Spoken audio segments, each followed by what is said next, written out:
Sounds amazing.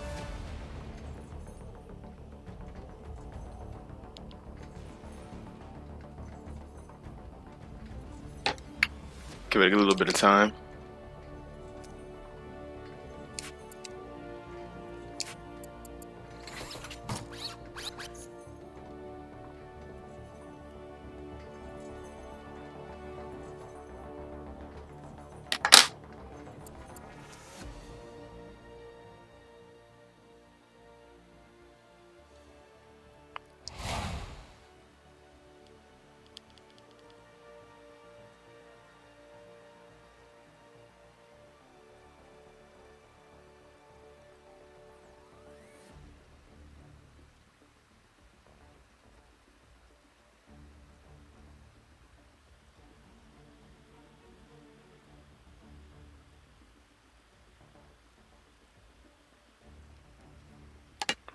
Okay.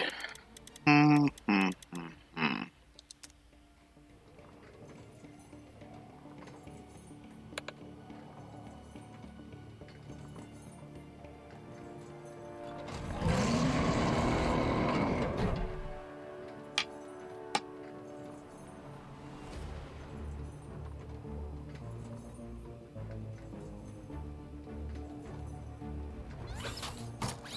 All right.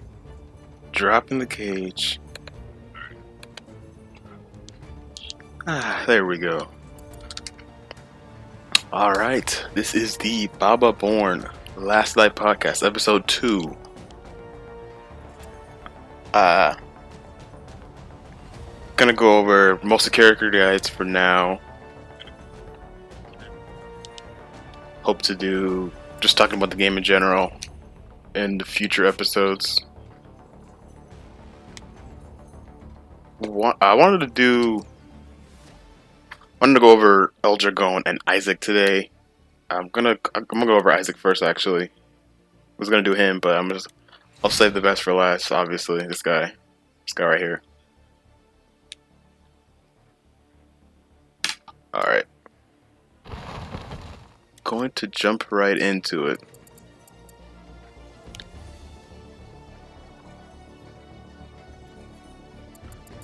So I'll go over his skills first, so I'm not just standing around and training. So then ISIC, here we go. They put tank there, but he's not a tank at all. If anyone's familiar with paladins, ISIC is almost just like Ruckus. He can take a decent amount of damage, but you don't want him to be the one taking all the damage. He's an offensive character. He's got, we just go over the list right there. Overcharge is his passive. Lets him, like, I'll show it in training. Which he'll get a different effect based on if he's charged or not. So we got the wards. Wards not the best, but obviously they can really help a lot with this right here. The reflecting helix. I'll go over helixes also. But yeah, really useful for his character. Because I mean, if you think about it, ISIC has. I mean, if you're for ulting, you can have like 3-4 shields at once, and if you have the level 10 helix, that's like I think it's 5 shields. Not, no, I think it's four shields. So you have the shield right here. You have the overshield from the ult, and you get the wards, and then I think it's just three. Yes, 3 actually. Yeah. So plasma dash, level 1, just a basic dash for escaping. It's really good for getting to just to tricky places really, and then his ult, ISIC's ult, one of the best in the game. Puts him and Oscar Mike at the very top for doing sentry damage. Like what I mean, Mike, like what Space Lasers can do at 10, ISIC can kind of do at level 5 once he gets his ult, which is pretty crazy to sentry. Just, he can get pretty crazy with his ult. Let's hop into training.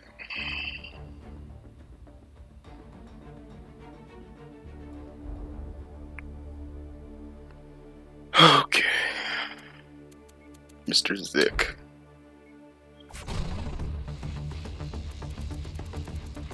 With all over gear and everything.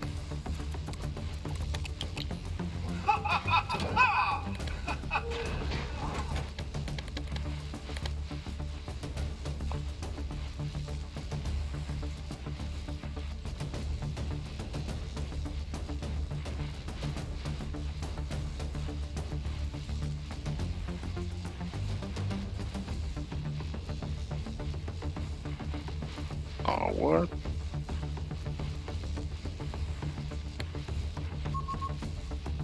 Here we go.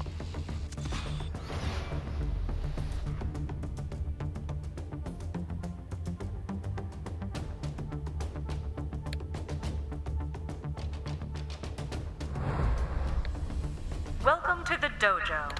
Here you can practice your skills against waves of minions. What's game audio? Each adorable robot you smash scores you. Game audio's good. Okay. Each one that reaches the grinder scores against you. So then ISIC, he is range character. He's got a lot of health. He has probably the highest potential of all the damage characters. Like I mean, the characters that probably have the highest potential in the game for damage is, I mean, for like just making pushes on their own is, I'd say Rendy, Mike, and then Thorn. So with ISIC, he's, I mean, honestly, he's a character that has so much potential on console, but he doesn't get as much play because he does take patience and obviously skill. And I'm not gonna lie, he's one of my favorite characters, but he can get pretty boring to play because it's like when you're playing him, this right here, what I'm doing right now, is like 80% of the gameplay. You're shooting minions with his charge shot, his cannon.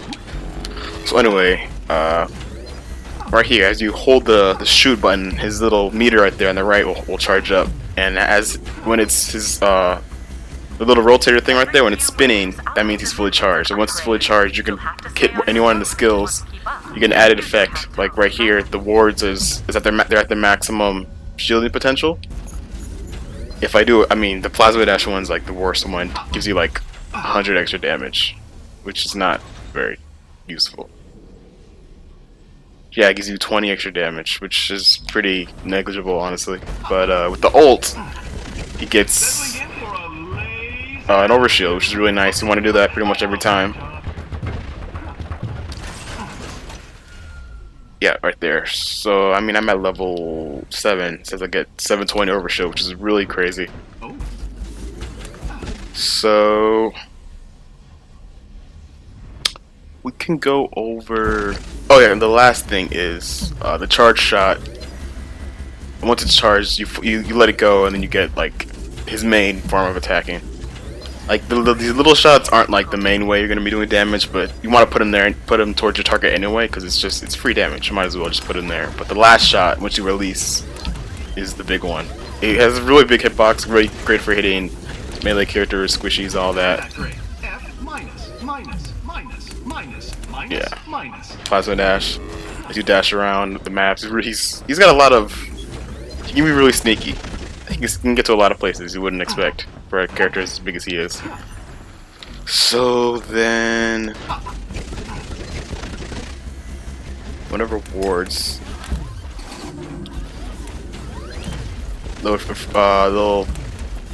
shield you from damage, but at level 2, they can reflect. So that's really useful when you're playing against like Thorn or Benedict, because you can like deflect rockets. You can deflect Dornal, which is really useful.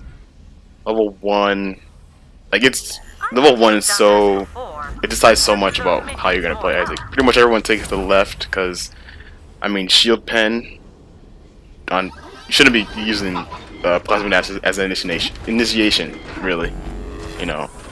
And you only take the middle one for memes. I've almost never taken it. I prefer human shields, yeah. But these'll have to do. Look at that. Anyway, I'll go over his ult. His ult, like I said, one of the best in the game. At level 5, like if you can hold the sentry choke point for like 20 seconds, and he's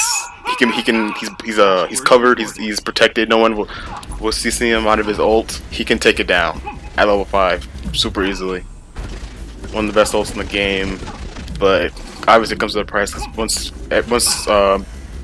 people hear him ulting, they immediately drop what they're doing and try to CC him. Like the sentry could be at like 5 health, and people are about to win, but they'll still drop whatever they're doing to get ISIC out of his ult. It's that, like, I mean, you'd be a fool not to, because like he can shred people ridiculously fast with it. Alright. Sun right there. I'll go into helixes. Okay.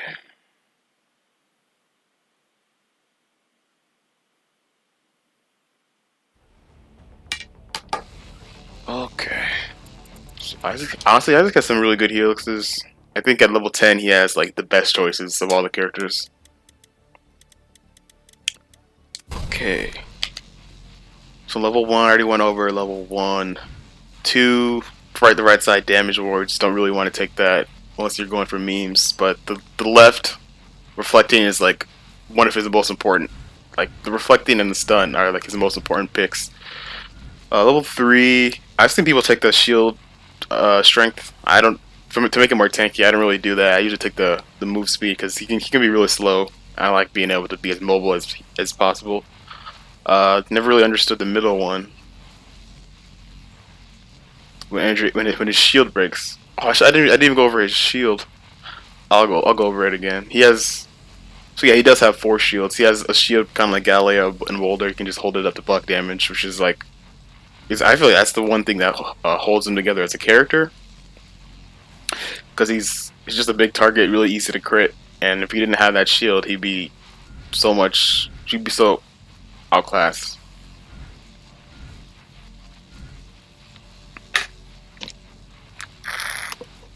Alright, so level 4. The right side, I feel like I really wish that was a pick that you could have on El Dragón, because you could take Rope-a-Dope and like you could actually like chain damage. Like you could take the slow for clothesline, Rope-a-Dope, you get the damage at right there, and he'd be doing a lot of damage to people. But he doesn't have anything like that. Don't really want to take that because that requires you to hit multiple people with Plasma Dash, and you're typically not even going to do that. You definitely want to take the stun. When you take the stun, it makes Isaac one of the hardest characters to dive in the game because he has his shield that he can pull up. He has the Plasma Dash stun, which really helps him escape when he's like getting surrounded. And it's really good for staggering too. Level 5. Honestly, there's a good situation for each one of these. Probably not the left, actually. I've never taken the left. Shield recharge, not that important.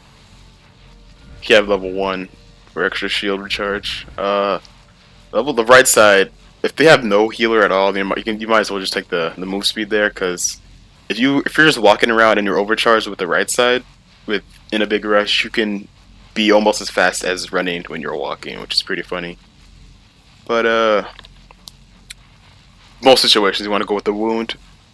He's one of the only damaged characters that has a wound. It's really useful. Lets him actually punish people who are out in lane. Like, because if he didn't have the wound, it'd be so much easier to like sustain, like out-sustain his damage. You know?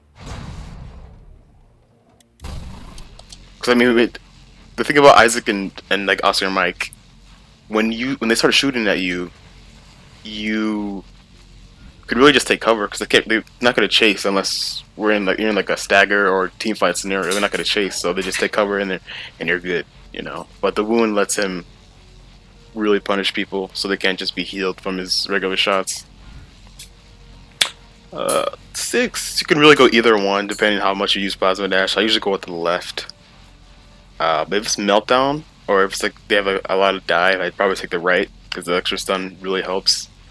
But if they have a lot of shooters, the block strength on the left is really nice. Left, you pretty much never want to take that.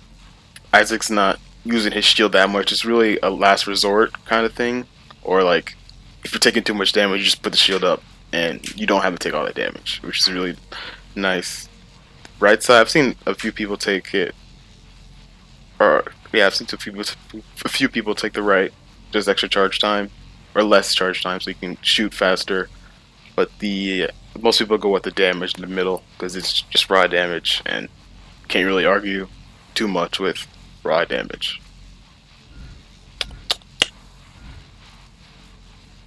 So right here, this is honestly one of his best choices because you really have to think. If they have a lot of shooters, then you want to go with the left because honestly, I don't. A lot of time, I don't even shoot at ISIC when he has the wards up unless I have a really good shot. But if they don't have a lot of shooters, then you go with the right because you can just get the cooldown. And having his wards up a lot is really useful with the cooldown. So then, I used to always take the range because it would give him a better escape. And it's faster, obviously, but I'm beginning to take the area of effect because that helps a lot. Because like you take that's the difference between you potentially getting a really big stagger for your team or like saving a teammate from death. So right side's probably really good. Is usually the best choice, I feel. And then level 10 is so interesting. Start with the left. Shields up is, I mean, you're in pretty much every situation. Shields up is going to give you the most value because they have a lot of shooters. Like even like melee characters, they can't break through the shield. They have to go around you, and it's like if you want to be able to dive sentry, he can do it so much easier when you have the shields up. Because people really have to think about how they approach him when he has the shields. The middle one's probably the least viable, I'd say, but I'd probably take it on Meltdown because you don't really need the extra missiles. I'll go over the missiles on Meltdown because the slow, like, it says 3 seconds slow, but I mean, you're in your ult for 40 seconds. If you don't get interrupted, that's basically a 40-second slow. And on big bots in Meltdown, that's really useful. And then if they don't have a lot of shooters, you might as well just take the missiles on the right because it's crazy how much damage you'll do. Like you can take out a sentry shield in like 8-10 seconds when you have the missiles. It's crazy strong, crazy strong. Okay, what we got?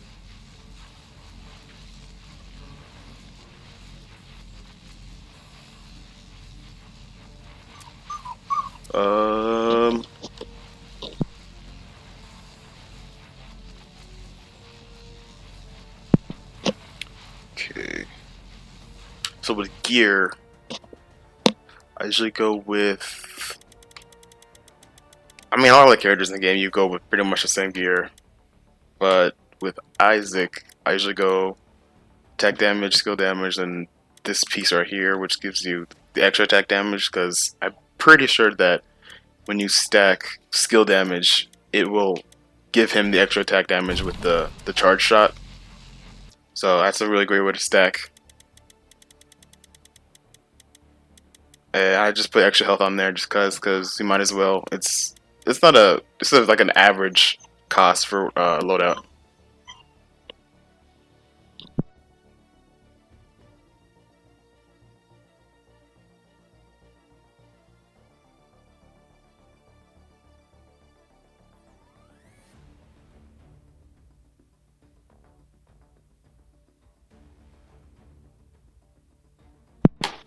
Okay.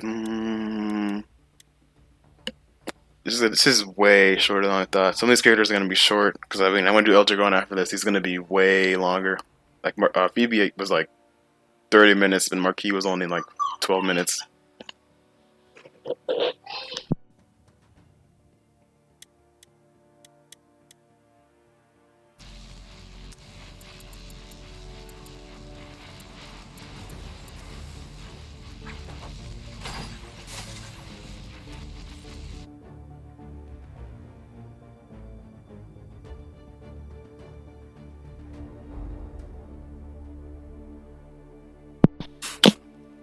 Okay, just gonna go over a few last things for ISIC. Let's go damage, attack damage. Health regen. Health regen, should have went over that. Health regen is really important for him. Because he doesn't have any, and he's I mean, pretty much all the characters in the game will have shields. You want to have health regen, because it's a lifesaver in most situations.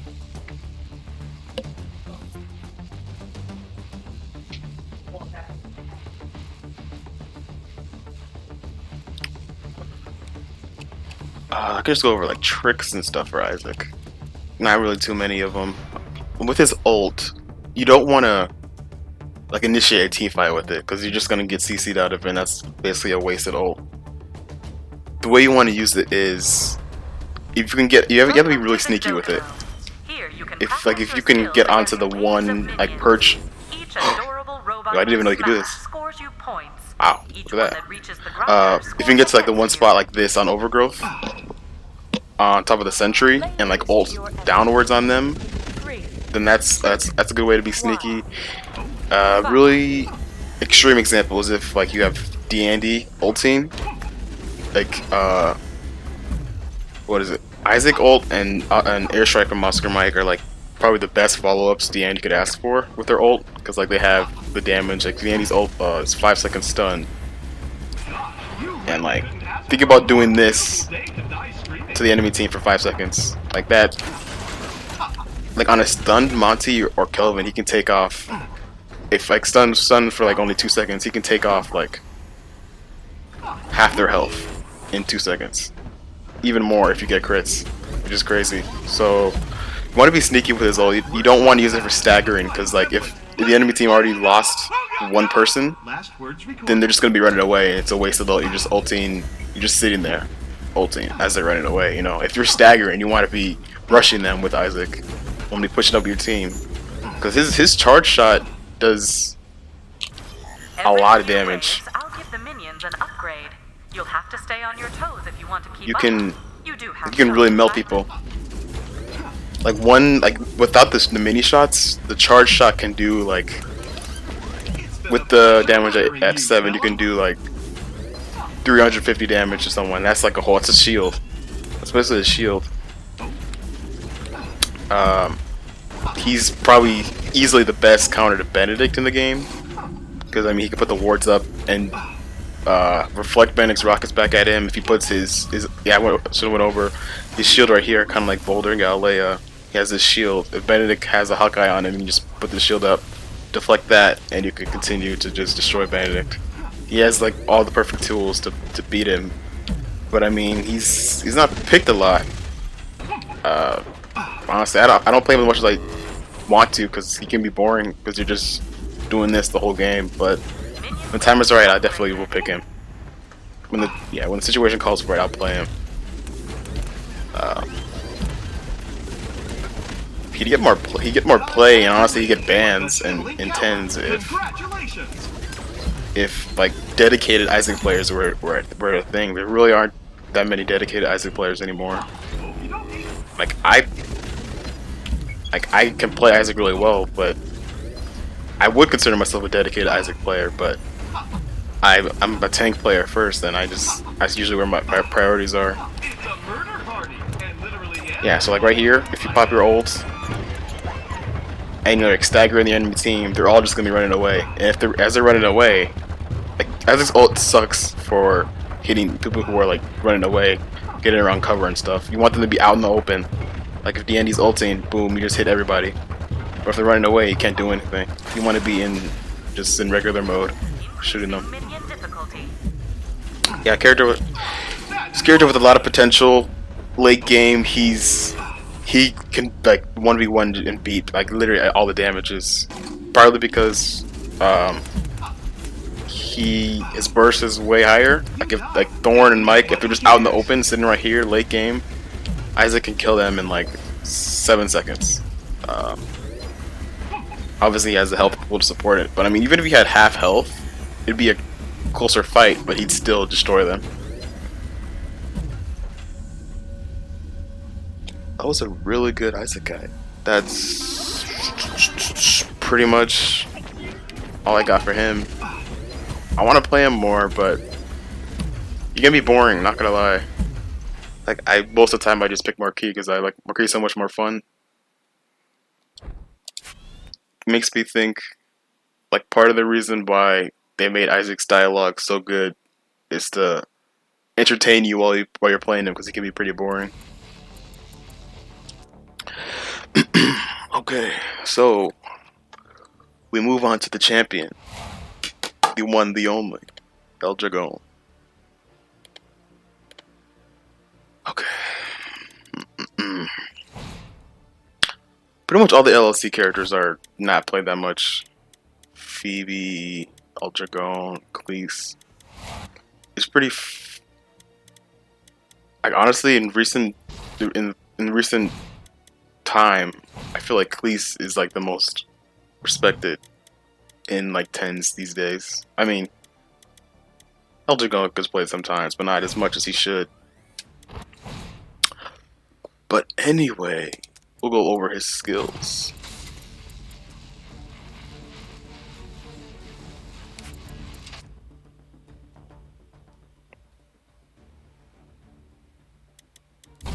Alright. Yeah, level 1, he is like a bare bones character. Level 1, he has his passive. I never fully understood how the damage reduction worked, because I don't know if you get it or not. It says 0% up there. But anyway, as you get regular kills, he gets stacks up to 10. Each stack gives him 2% extra damage to his regular melee damage. And gets you DR, damage resistance, which I'm pretty sure it kicks in at 5, but not 100% sure how it works. But anyway, Clothesline is his main initiation, like once he gets level 4 at knockup. But before that, it's usually just his escape. Both his skills do a decent amount of damage. Dragon Splash, they both don't really do anything at level 1, so there's not really much to say about them. Just does damage, I guess. You know, level 1, you can take the Weekend, which is probably the most reliable Weekend in the game. Next to Beatrix's, it makes Dragon Splash so much more useful. But I mean, if we're talking about his ult, because his ult actually changes his skills. So once he gets his ult level 5 in Fuego, he gets the Clothesline is honestly not worth it. You don't really want to use it in ult, because I mean it does a lot of damage, but you can't, like, the Clothesline is really good as an escape, because like when you're not in ult, because you can like dash through minions and stuff to escape. But when you're in ult, the Clothesline will stop on the first enemy you hit, so you can't really use it as an escape anymore. And it's really, because of that reason, it's difficult to actually use the knockup when you're in the ult, which is why Clothesline, you kind of want to avoid it when you're in ult. You want to use the knockup first, then ult. And then Dragon Splash and ult, you'll get the stun. Really reliable stun. It's only 1 second, but it used to be 2. Would have been nice if I could have experienced that. But 1 second still nice. Great great for interrupting people. He's honestly level 5. He's like, I say he's the best 1v1er in the game. Like with his ults, he can beat pretty much everyone. Atticus, Kelvin.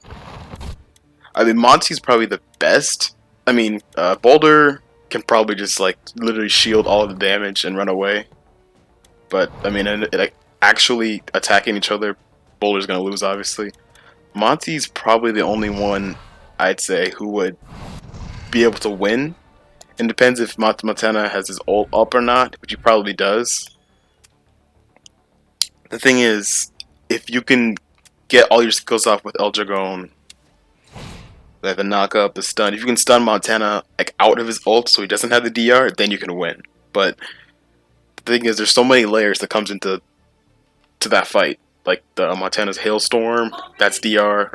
That really matters in a 1v1. Then his ult DR and the stun, all that comes into play when 1v1ing. Yep. Well, yeah, Fuego. I don't really think I went into detail in what like popping ult actually does. Gives him more attack speed. All of his attacks or like his melee damage does damage over time, a burn, which is really useful. That's why I usually run skill damage on it, so I can get extra burn damage. Very useful. We'll go into training.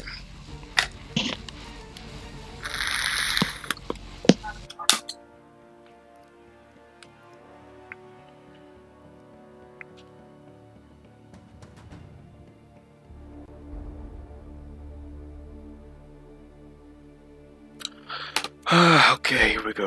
The champion. That's my loadout name. Yeah, right there. I can go over just, gear right now. Pretty much everyone stacks health on him. You want to put at least 1 or 2 health pieces on him. The gear piece on the left, the chest plate, is usually all you'll need. I mean, unless you want to do like what most people run on him is this one. Attack speed. You can substitute either attack damage on there. I run skill damage, and then the chest plate. Most people stack as much health as you can on him. I don't, because I like running health regen on him. Like characters who have DR and health regen, it's like incredibly useful because having the DR and the regen can be the difference between you dying and living versus like bleed and burn. All those dots, you know. Dojo. Here you can practice your skills against waves of minions. Each adorable robot you smash scores you points. Dragón. Each one that reaches the grinder scores against you. Oh, I didn't go over the helix yet. The match okay. begins in. So I went over skills already. I'll go over the helixes now. So level 1. So if they don't really have any melee, you can go with a slow because that's actually really useful for you can initiate the knock up and they're already slowed, so it makes it easier to do more. The DR in the middle is not worth it because I mean he already has an escape. He's kind of hard to use, or kind of hard to hit when he's in close line, so you don't really need extra DR. Usually people take the weekend. Weekend's the most value because it's a weekend. Weekends are apparently they're way more. They do way more than they're supposed to. All right. Weekends. I mean, he doesn't honestly. If you have the ult, weekend doesn't even change that much because with the ult itself, you're gonna win most 1v1s. But the weekend is just like the one part about him that will like pretty much ensure all 1v1 wins.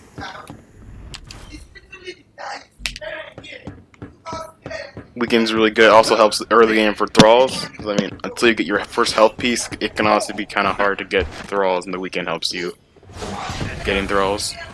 So then, level 2, I usually go to momentum because like when you have the stun at level 5, it helps you chase, and like the extra move, obviously, extra movement speed is really useful on melees. Try to not pass them up. But if I feel like I need more damage, like if I'm playing Meltdown or if my comp just needs more damage, I'll go with the Splash.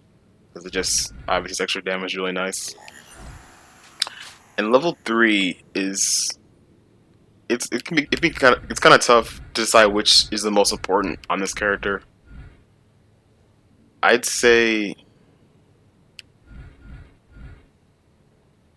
the clap is probably the more important than the knockup. If I had to choose between one of them, I'd probably say the clap, honestly. Because, I mean, Rope-a-Dope... Okay, I'll finish level 3. The clap is go-to. It's a character divining skill. Lets him get extra XP on minions. Really important early game. really important. Let you pick away at minions, get the levels. He needs levels as much as possible. Then Power Fist, honestly, it's not as bad as you might think, because it propels him forward. You know, which is really, this is a pretty, like if you have like Patient Zero and you have Power Fist, you can like melt people really fast, like, way faster than you think. But it's just overshadowed by the clap because it's character defining helix right there. Yeah. So clothesline. His main escape. His main escape is also his best way in. I'll go into that. So rope-a-dope is like one of the biggest meme choices in the game. You want to go with Flailing Fist, it's the knockup.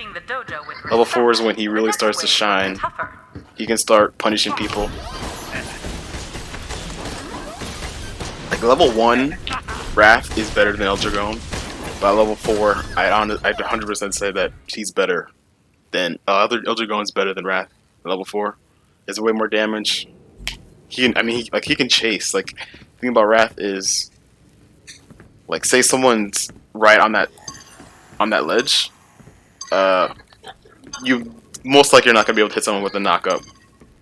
But if you have El Dragón, he can like chase and then knock up and finish them. You know.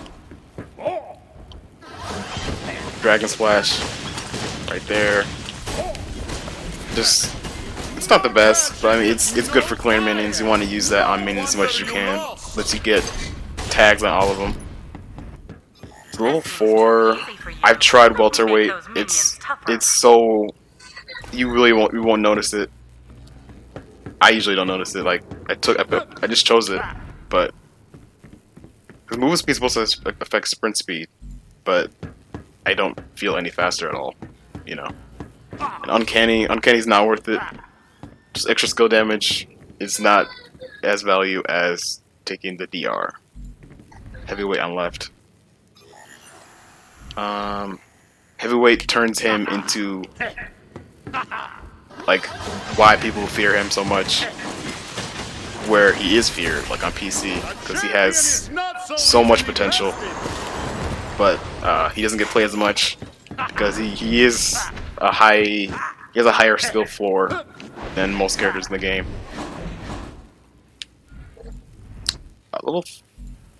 I'm about to lose the training. Level 6. I used to take hang time when I started playing him, but you definitely want to go with the attack speed because it's like look how much. Look at this right here. You know, I don't know if it's so glitchy. I don't know. It didn't really show right there, but you do get the 20% attack speed extra. Really useful. If rope-a-dope was good, then I'd say go for neckbreaker, because stacking the slow, and if it had extra damage on consecutive hits, then rope-a-dope would be pretty interesting to use. But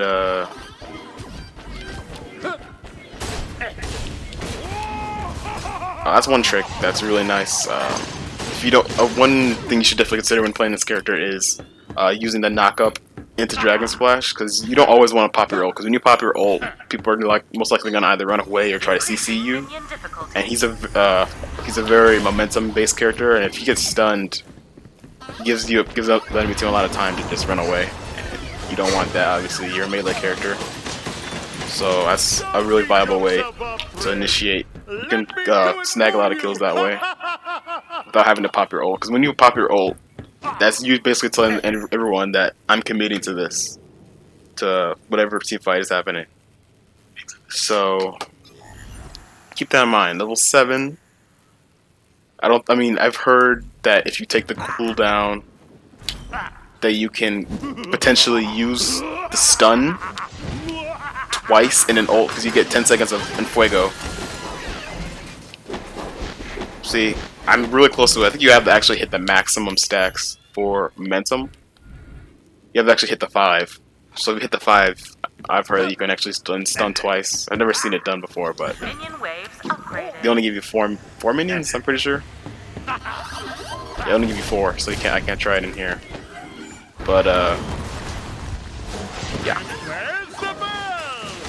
if you want to try to stun people twice, take the cooldown. But I usually go with Big Splash because that's you get extra 50% area effect. You get a bit, more stuns, which is really nice. Like CC, obviously, very nice everywhere you can get it. Level 8, don't take Heart of the Champion. Dropkick's not good. It's good for getting out of sticky situations, but the bicycle kick is there for that. On Meltdown, I usually take Attitude Adjustment on the right because 60% damage amp for 8 seconds. That's really, really good actually for big bots. So I mean, sometimes if I feel like if I'm playing against a bunch of big bodies like Monty or Kelvin, I might take it. But most of the time, you take the bicycle kick because it's one of the funniest animations in the game, and 2, it's really good for getting out of slows. You know, yeah.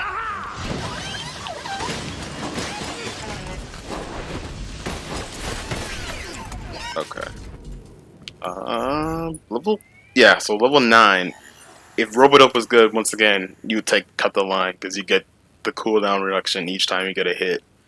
But it's not.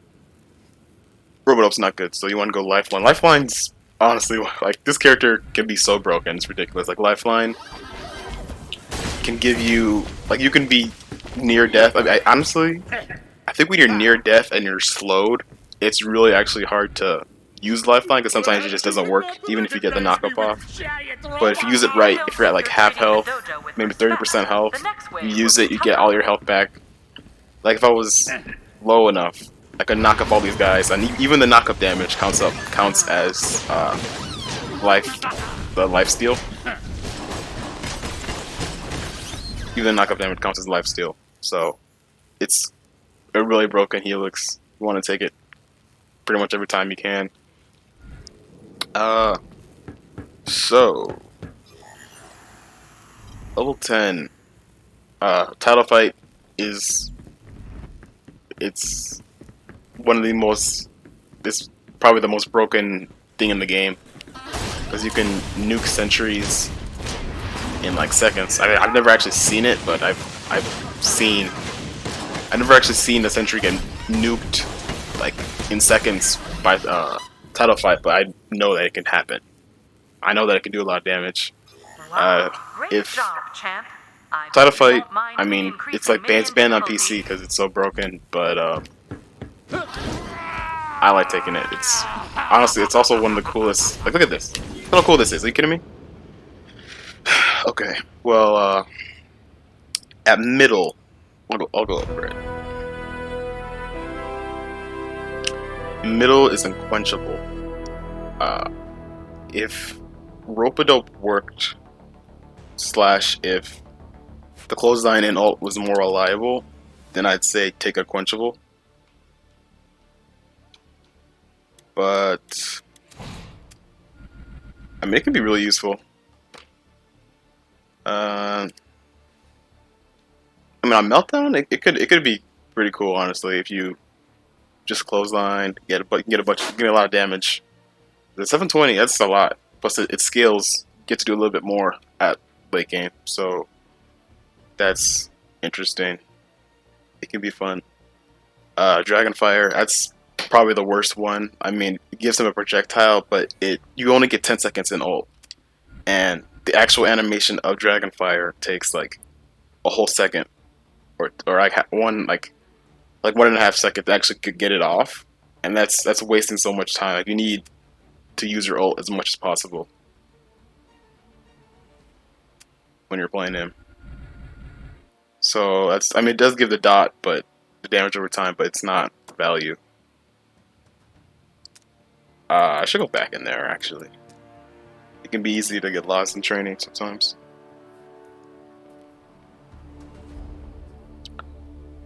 I'm gonna go over tips and tricks.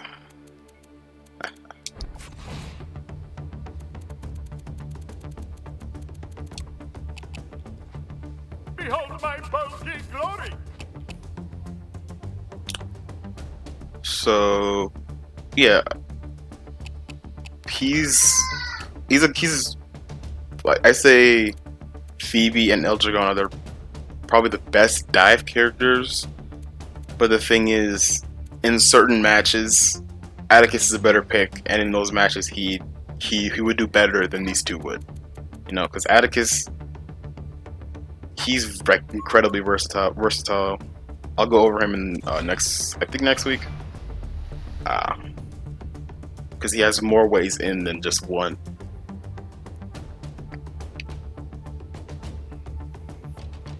El Dragón, he has. Welcome to the dojo. I mean, you could say that he has. Against waves of minions.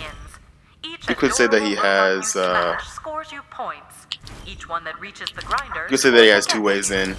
Like you pop your ult, then you go into stun. But I mean, initiating with his stun is not as good as you think, because it's only a 1 second stun. And most of the time, once you stun someone, they're just gonna try to run away. So you usually want to use it as a finisher. Like you pop your ult. That's what I need to be doing more. Just popping my ult and going in, because that's really useful. And then if someone's low, or if they're trying to escape, you stun them and then you finish them off. Your team can help you finish them off.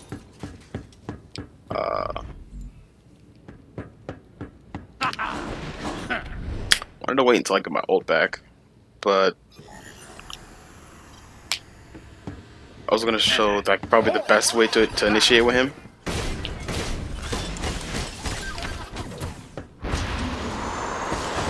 Best way to initiate with him is by knocking up, then popping your ult. I mean, that's really it. You knock up, then ult, and then you stun when it's the best time to stun. Like knocking up, ulting, and then stunning right after is not always the best way. You stun when it's the best time. Like if you can stun Monty out of his ult, that's literally perfect. Yeah, so right here, this is probably the best way to initiate with him. Go in, knock up. Oh, I didn't even take the knockup. I forgot. Well, anyway, I forgot. I took rope it up. I'll show what rope it up does. So yeah, so you go in, you knock up. If I took it, you pop the ult, do damage, do whatever you can. Use the clap. Use the clap. Using the clap in the ult is something that's so underrated, and only a few El Dragón players actually even do. But it gives you extra range. You can apply the dot to an area, which is really, really useful. What? But it was over so quickly. Yeah. What else we got? I probably should address the ult glitch. We do not ult glitch. That's not allowed. Yeah, no ult glitching, period. That's what I wrote on the notes. A champion is not so easily bested. It's ridiculously broken. I mean, it is, but it's not as hard as you think to play around it, you know? It's...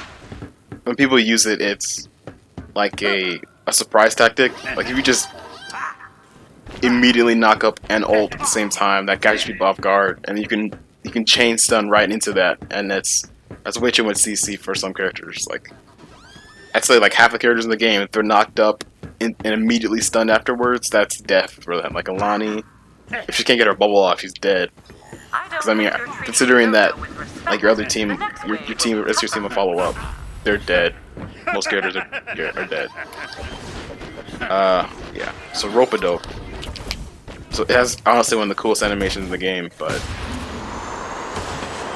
I mean, it's not good. It's a meme pick, like Stun Rat. But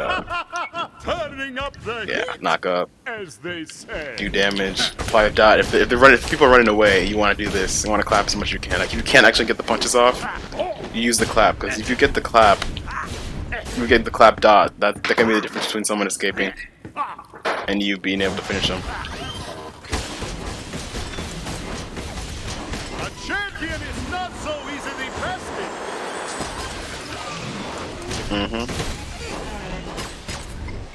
I can show the Dragon Fireball. So hit 10. Increase Increasing minion difficulty. I feel like I'm forgetting something. I went over a lot of his stuff.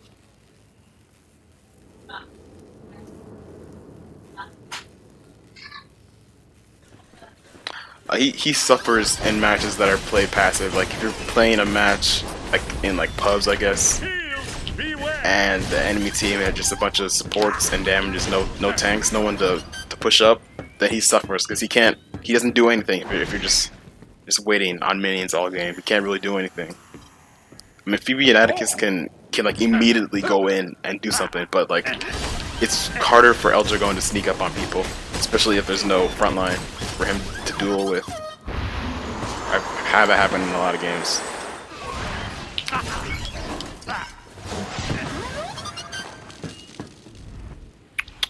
Yeah, it's right here. Behold, the dragon! Look how long that takes.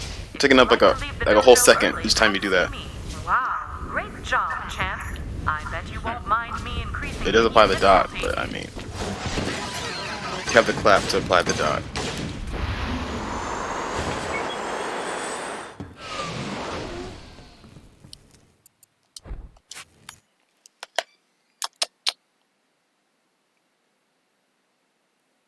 And he's basically the same character in Incursion and Meltdown. At least that's in terms of Phoebe. Because Phoebe and El Dragón are really similar. They're like the two best characters for Meltdown because they have all the skills you'd want. They have CC, they have a really good health pool, they have damage, they can... I'm pretty sure I already said CC, but yeah. They have all those tools to be really good, and they level so much faster because in Meltdown you get a little bit more XP from minions, and like one minion wave at the start of the game will like immediately get you to 2, and it's just so much, like 4 or 5 minutes into the game you could already be at level 4 or 5, and that's game changing. Because I mean at level 1, Wrath, like I said, Wrath is like one of the best characters because of his knockup, but he's not as good on Meltdown because the dive characters, Phoebe and El Dragón, are just better because they level. The levels are much more important. Okay, that's like pretty much everything I have.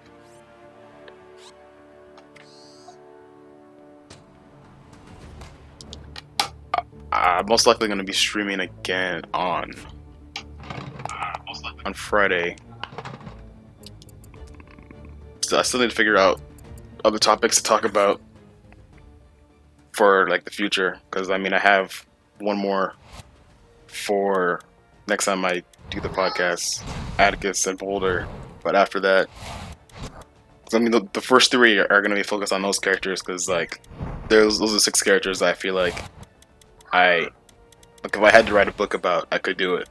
Because like I've come a pretty long way that I can safely play pretty much all the characters in the game. But like 70% of them I could play well, like really well, like decently well, and then like this like 10 of them I could write a book about. More like 6 honestly, like Atticus, Boulder, El Dragón, ISIC, Marquis, Phoebe, and probably Thorn too, because I used to main Thorn, but I'm not gonna do a Thorn episode. I just need to figure out what else I could talk about. I think I'll be all right for sure. I can do. Just quality of life. I could talk about quality of life changes to the game, you know. Character changes. Got a lot of stuff I could talk about. Like, I put Reyna's cleanse at 4. I put her heal at 3. Like, that'd be a really good change. She could pick so much more. Her cleanse is so unbelievably powerful. Like, the cleanse alone makes her worth it. Makes her worth it being picked. And I wish I could have picked more, but kind of like KU, she just gets outshined most of the time by Alani and Miko. Yeah.